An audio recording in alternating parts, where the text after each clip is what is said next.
Hello guys, let's start with the one more topic today, which is a main molecule behind most of the signaling that happens in our body.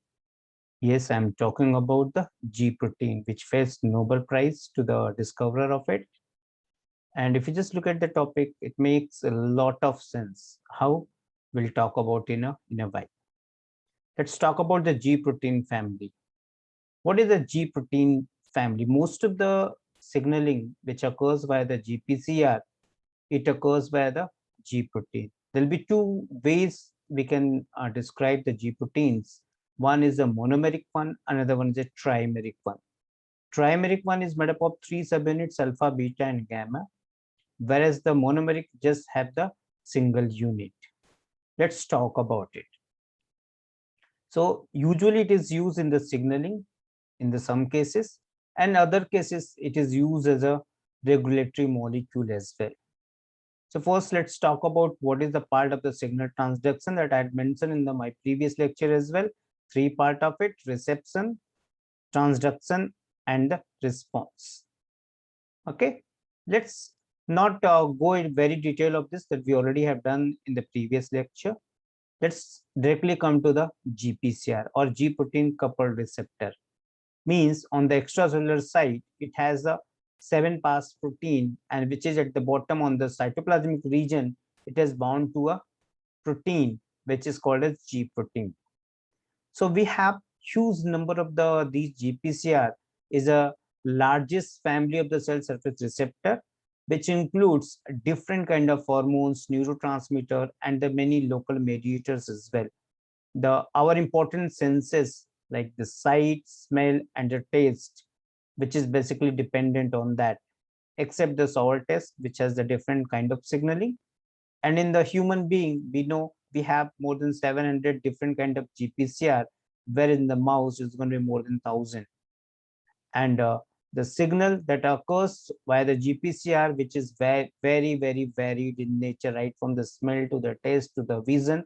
So huge range of this. And for example, if you just look at the epinephrine, because adrenaline as well activate at least 9 distinct GPCR, whereas the acetylcholine is activating around 5, and whereas the other neurotransmitter, that is the serotonin, is having at least 14. This talks about the volumes that GPCR it has in the various kind of response in the various kind of cell type. Again, the another thing which is very important is that there's a huge diversity it has, but at the same time it plays a very important role in governing the different kind of signaling processes which is happening. But one thing which is very common among all kind of GPCR is that the structure, they have a similar structure. Now if you just look at, I just told you just some time back that it is having a 7-pass protein on the cell surface, which is a 7-pass protein, and where the primary messenger will bind to. And on the cytosolic, we have a G protein. And this G protein, it, as I told you, like many ways it can activate the protein. For example, a superfamily of the GPCR, which can activate rhodopsin, which is a protein which is very important in the visualization process. Even we have in the olfactory process. So there'll be huge number of the GPCR proteins are present, even in the case of yeast and other organisms which are unicellular, where the mating factor, which is very, very important, perceived by this GPCR. And many drugs, probably half of the drug known, they work through the GPCR receptors as well. And about hundreds of the genes which is there for the GPCR, and more than 150 encode for the orphan receptors whose ligands are not known. Let's come to the GPCR. If you look at, so if this is the GPCR protein, it is active as long as it is bound to the GTP. This is the active form. And there's a protein that is called GAPS. GTP is activating protein which can hydrolyze this gamma phosphate group, and it will convert it into the GDP. Once it is bound with the GDP, it is going to be inactivated. So this switching on and the switching off plays a very, very important role in the many cellular activities. And when it needs to get activated, we have the another protein we call the GEF, guanine nucleotide exchange factor, which can exchange GDP with the GTP. In the process, it is going to activate the G protein. Look at how this process occurs, the on and off. If you see this structure carefully, there are two residues. You can see the two switches, one shown in the blue, another shown in the green. The blue one at the 60 number of the amino acid is a glycine, and on the switch one, the threonine 35th number of the amino acid, which is attached to this phosphate group. When it is bound, you can see there's a conformation change, which is keeping this protein activated. Whereas the GDP, when the gamma phosphate group is cut, so this connection is going to be cut off, and there'll be conformational change, which makes it inactive. This is the basic region. Look at this 7-pass protein that spoke about. It is bound on the cytosolic end with the trimeric G protein. You can see the alpha, beta, and gamma. And this is the GDP binding sites. You can see the alpha shown in the green, beta in the blue, and again gamma is shown in the light green color. This is the inactive GPCR, where it is bound to the GDP. When some extracellular signal molecule can come, once it binds, the conformational change brings about. GDP is going to be exchanged with the GEF, where the GTP comes and makes it active. And once this protein is active, it has a host of the protein which can be activated through the many pathways. One is that it can activate an enzyme which is called adenylate cyclase, which is going to convert ATP into the cyclic MP, which is going to be a second messenger, and it has host of the protein which can be activated by the cyclic MP. All the protein which is going to be activated by the cyclic MP will end up with the letter A.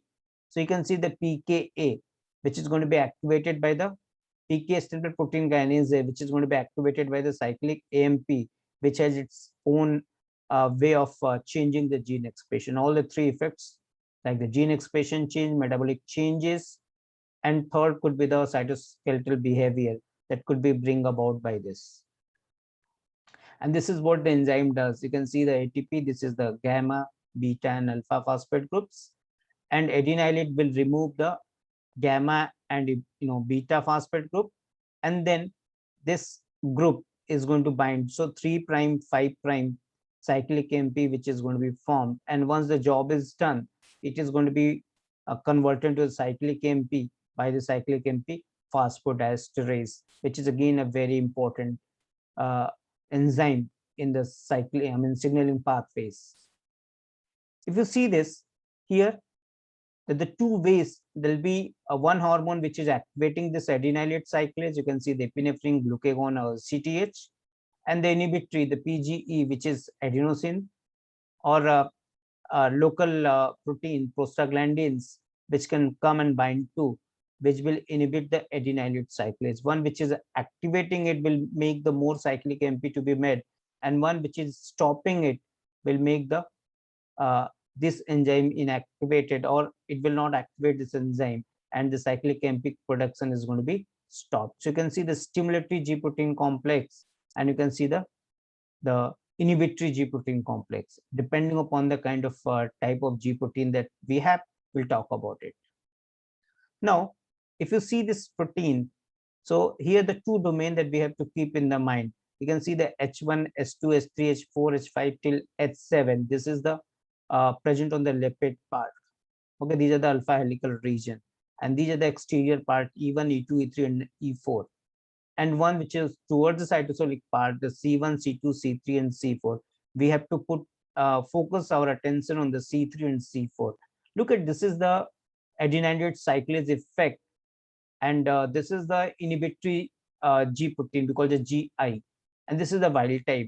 We can call it as alpha 2 androgenic receptors.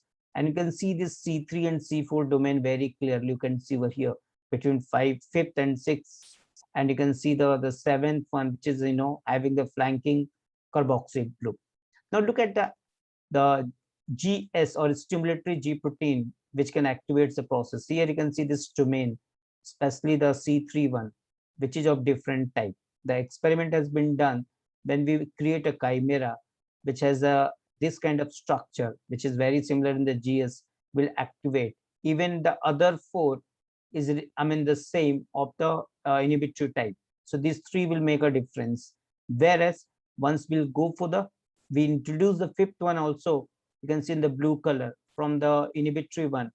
So in that case, there'll be, inhibition, which is going to occur. Now, once the GPCR job is done, the signal has to be stopped. There'll be few ways. One is that, the G protein can be internalized and subjected to the phagocytosis, or it can be blocked.